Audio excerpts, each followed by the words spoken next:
This is Finn's News Network, where we give facts, not nonsense.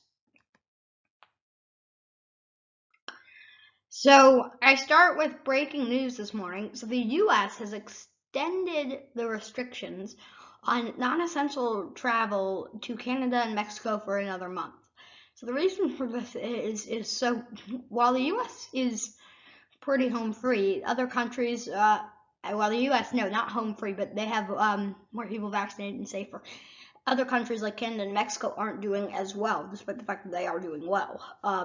And so that's really the main reason for this ban, this restrictive ban. It's also just to keep people safe, and it was the Department of Homeland Security, but the restriction expired today, so they did it for another month, and U.S. will be working with Canada and Mexico to try and solve a way to do it.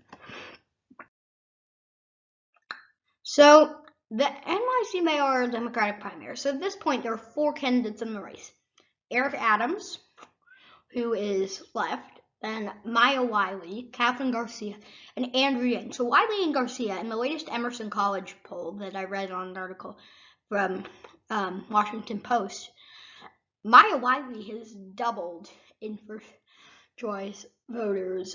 Eric Adams, still taking it. I do think Catherine Garcia is going to win because she and Yang are combined a 31% chance of voters. She is higher in the polls, and obviously a lot of the first choice Yangs or second choice Garcias. I do think that, but the poll, it is interesting to see that. So we probably won't know who went until the week of July 12th. Reason for that is, so the primary is tomorrow, June 22nd. Then we'll get this second choice votings on June 29th. And in early July, now if we still don't have a majority, which I don't believe we will, then that would be the week of July 5th, I believe. In that area, that would be the third choice, and I think that that's one good. But we have to be safe and say July 12th, so that's going to be a bit of a long wait. But that's the first choice poll. Obviously, I do think that Eric Adams will actually be ahead in first choice. But yeah, and then Minor had Adams calling Yang and Garcia racist for teaming against him. That's not really true. He just wants something to get back of them, and I feel like that's a little unfair to them. So the U.S. Open, what a finish.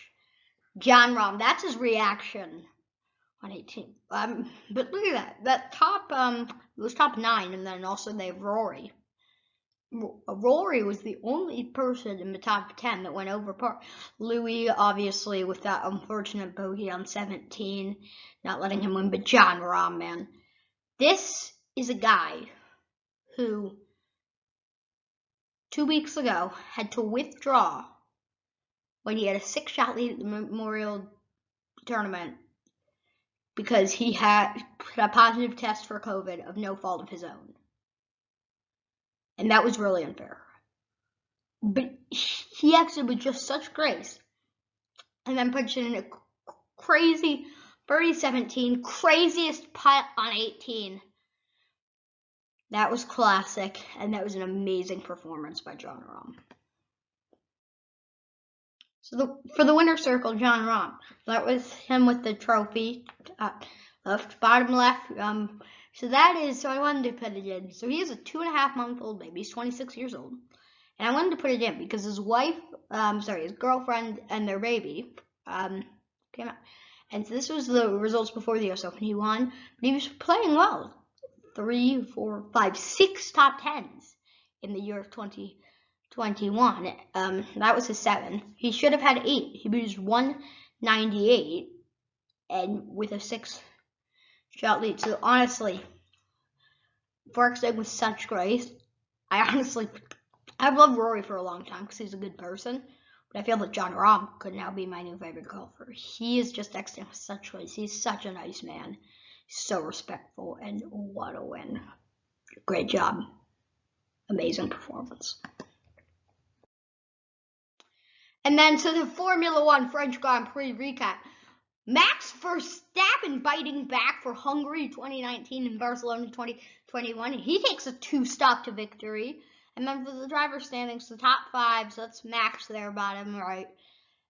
Max now leads Lewis by 12 points. Checo Perez in 3rd. I predicted the top 3. I had Bottas 5th. Lando Norris having a breakout season. Bottas 4th there. That's why I predicted him. And then Norris 5th. Ricciardo 6th. He said a bit of a disappointing year. Seb Vettel and Lance Stroll. They both stayed long with a really nice strategy. But I think that the taste of their own marathon, that was an exciting race to watch, especially for me, a Perez fan. I like, come on, get him. And then he got him. So really, that was an amazing performance. Lance Stroll, Yuki Tsunoda, who actually had a good drive pit lane. George Russell was 18th at the end of the first lap. He clawed back to 12th. So Ferrari's not having a good day, but yeah, great job, Max. I think Daniel is my driver of the day, finally having a good performance, or Lance, or maybe Max, because Max ran wide at turn 2. Yeah, I lost it, but Ed fell to 2nd, then gave Mercedes taste their own medicine. So Max, great job.